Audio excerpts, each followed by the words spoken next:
नमस्कार साथियों, आपके अपने YouTube चैनल हिंदीपीडिया में एक बार फिर से आप सभी का अभिनंदन। आज की प्रश्नोत्तरी में हम सभी नई कविता आंदोलन से संबंधित महत्वपूर्ण प्रश्नों को पढ़ेंगे। तो आज के प्रश्नोत्तरी का पहला प्रश्न है, नई कविता पत्रिका का प्रकाशन वर्ष कौन सा है? 1952, 1953, 1954, 1955। तो यहाँ नई कविता का प्रकाशन वर्ष पूछा गया है। तो नई कविता पत्रिका का प्रकाशन वर्ष जो पूछा गया है, सही विकल्प आप करेंगे स 1954। आप 1954 को सही करेंगे। इसी तरह से अगले प्रश्न पर चलते हैं। अगला प्रश्न है, नई कविता के प्रमुख तत्व हैं। अब यहाँ नई कविता के प्रमुख तत्व बताने हैं आपको। अनुभूति की सच्चाई और बुद्धिमूलक यथार्थवादी दृष्टिकोण। इसी तरह से शोषित वर्ग की पीड़ा और पूंजीपतियों की घोर निंदा। इसी तरह से अगला विकल्प है प्रकृति चित्रण और सौंदर्य बोध। इनमें से कोई नहीं। तो यहाँ पर जो आपका सही विकल्प है वो विकल्प अ है, अनुभूति की सच्चाई और बुद्धिमूलक यथार्थवादी दृष्टिकोण। इस तरह से आपका अ विकल्प यहाँ सही हो जाएगा। अ सही कर सकते हैं, अ विकल्प। इसी तरह से अगले प्रश्न पर चलते हैं। अगला प्रश्न है, नई कविता का निश्चित रूप प्राप्त होता है। अब नई कविता का निश्चित रूप प्राप्त होता है सन 1950 में, सन 1955 में, सन 1960 में, सन 1965 में। तो नई कविता का निश्चित रूप जो प्राप्त होता है वह सन 1960 में प्राप्त होता है। तो आपका स विकल्प यहाँ सही हो जाएगा, स विकल्प। इसी तरह से अगले प्रश्न पर चलते हैं। अगला प्रश्न है, नए पत्ते का प्रकाशन वर्ष है। अब नए पत्ते का प्रकाशन वर्ष यहाँ पूछा गया है सन 1943, सन 1950, सन 1953 और सन 1960। तो यहाँ वर्ष जो लिखे गए हैं ये आपको वर्षों में बताने हैं। 43 है, 50 है, 53 है, 60 है। तो सही विकल्प आपका स हो जाएगा, सन 1953। नए पत्ते का प्रकाशन वर्ष है सन 1953। इस तरह से आपका विकल्प स सही है। अगले प्रश्न पर चलते हैं। अगला प्रश्न है, नई पत्रिका। अब नई कविता पत्रिका का प्रकाशन कहाँ से होता था? नई कविता जो पत्रिका आई थी उसका प्रकाशन कहाँ से होता था? काशी से, प्रयाग से, लखनऊ से, गोरखपुर से। तो सही विकल्प आपका हो जाएगा प्रयाग से। तो ब विकल्प अपना सही कर सकते हैं, ब को सही कर सकते हैं, प्रयाग। इसी तरह से अगला प्रश्न आज का है, नई कविता पत्रिका के संपादक थे।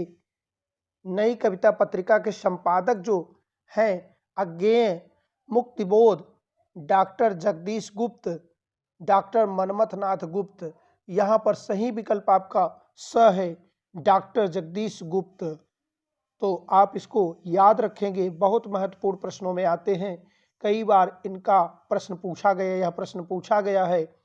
नई कविता पत्रिका के संपादक के रूप में जगदीश गुप्त को पूछा जाता है, सुमेल करने को पूछा जाता है। इस तरह से यह प्रश्न बहुत ही महत्वपूर्ण है। अगले प्रश्न पर चलते हैं। अगला प्रश्न है, प्रयोगवाद का विकसित रूप है प्रगतिवाद, व्यक्तिवाद, छायावाद, नई कविता। अब नई कविता जो है प्रयोगवाद का विकसित रूप पूछा गया है, क्या है? तो प्रयोगवाद का विकसित रूप पिछले प्रश्नोत्तरी में बताया गया है, फिर भी रिवीजन के लिए लेकर आए हैं। तो प्रयोगवाद का विकसित रूप जो है नई कविता है। इस तरह से द विकल्प आपका सही हो रहा है। अगला प्रश्न है, नई काव्य प्रवृत्ति के प्रचार प्रसार में किस पत्रिका का योगदान रहा? प्रतीक का, दृष्टिकोण का, कल्पना का, उपयुक्त सभी का। तो आपको यहाँ पर उपयुक्त सभी विकल्प का चयन करना है, क्योंकि प्रतीक भी इसमें योगदान रखी है, दृष्टिकोण भी रखी है, कल्पना भी रखी है। तो द विकल्प आपका यहाँ सही हो जाएगा, उपयुक्त सही। इसी तरह से अगले प्रश्न पर चलते हैं। आज का अगला प्रश्न है, नकेनवाद नामक साहित्यिक आंदोलन के अग्रणी हैं। अब नकेनवाद जो चला है उस आंदोलन के अग्रणी कौन हैं? तो यहाँ पर 4 विकल्प दिए गए हैं, जिसमें पहला विकल्प है जगदीश गुप्त, नरेश अज्ञे, नरेश केसरी कुमार, निर्मल वर्मा, इसी तरह नलिन बिलोचन शर्मा, केसरी कुमार, नरेश मेहता, और नागार्जुन, केसरी कुमार, नलिन बिलोचन शर्मा। तो आपका यहाँ स विकल्प सही हो जाएगा, नलिन बिलोचन शर्मा, केसरी कुमार और नरेश मेहता। तो आपको स विकल्प सही कर लेना है। इस तरह से अगले प्रश्न पर चलते हैं। आज का अगला प्रश्न है, प्रपद्यवाद का प्रकाशन किस सन में हुआ? अब प्रपद्यवाद का प्रकाशन जो पूछा गया किस सन में हुआ? सन 1956 में, सन 1960 में, सन 1965 में, सन 1970 में। तो यहाँ पर प्रपद्यवाद जो चला है, प्रपद्यवाद आंदोलन जो चला है सन 1956, अविकल्प आप सही कर सकते हैं, अविकल्प। इस तरह से अगले प्रश्न पर चलते हैं। आज का अगला प्रश्न जो है, नई कविता प्रयोगवाद की ही विकसित रूप है, कथन किसका है? यह कथन किसने कहा कि नई कविता जो है प्रयोगवाद का विकसित रूप है? तो इसको आप 4 विकल्प देख रहे हैं। नामवर सिंह ने कहा है, आचार्य रामचंद्र शुक्ल ने कहा है, गोविंद शर्मा, रजनीश ने कहा है, निराला ने कहा है। यहाँ पर आपको देखना है कौन कहा है इसको कि नई कविता प्रयोगवाद का ही विकसित रूप है, कथन किसका है? तो कथन है गोविंद शर्मा, रजनीश का। सब विकल्प अपना सही कर लेंगे, गोविंद शर्मा, रजनीश का कथन है। इस तरह से अगले प्रश्न पर चलते हैं। अगला प्रश्न है, किसे नई कविता का कवि नहीं कहा जाता है? अज्ञे का, सर्वेश्वर दयाल सक्सेना का, रघुवीर सहाय का, नागार्जुन का। तो किसे नहीं कहा जाता है नई कविता का कवि? किसे नहीं कहा जाता? अज्ञे को, सर्वेश्वर दयाल सक्सेना को, रघुवीर सहाय को, नागार्जुन को। तो नागार्जुन जो है नई कविता के कवि नहीं कहे जाते हैं। द विकल्प आपका सही हो जाएगा, द विकल्प। इसी तरह से अगले प्रश्न पर चलते हैं। अगला प्रश्न है, निम्न में से कौन सी नई कविता की विशेषता नहीं है? इसमें से 4 विकल्प दिए गए हैं, जिसमें से नई कविता की विशेषता जो नहीं है, सब विकल्प आपका सही है। क्या ईश्वर में आस्था और असंशय की स्थिति? ईश्वर में आस्था और असंशय की स्थिति नई कविता की विशेषता नहीं है। अगले प्रश्न पर चलते हैं। अगला प्रश्न है, अमन के राग कविता के रचनाकार हैं। अमन के राग कविता के रचनाकार कौन हैं? शमशेर हैं, नंदुलारी वाजपेयी हैं, जगदीश कुमार हैं, रामविलास शर्मा हैं। तो यहाँ पर शमशेर जी अमन के राग कविता के रचनाकार हैं। यह प्रश्न पिछले प्रश्नोत्तरी मन के राग कहा गया था, जिसका संशोधित रूप अभी हम दे रहे हैं। अमन के राग सही नाम है रचना का, अमन के राग। तो अमन के राग के रचनाकार कौन है? शमशेर बहादुर सिंह हैं। इस तरह से अगले प्रश्न पर चलते हैं।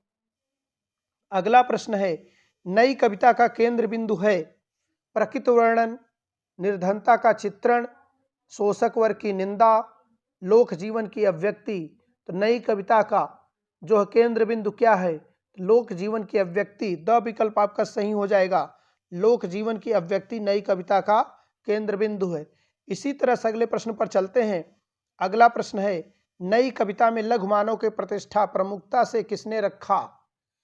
अब इसमें से 4 विकल्प दिया, ज्ञेय, शाही, भारती और मुक्तिबोध।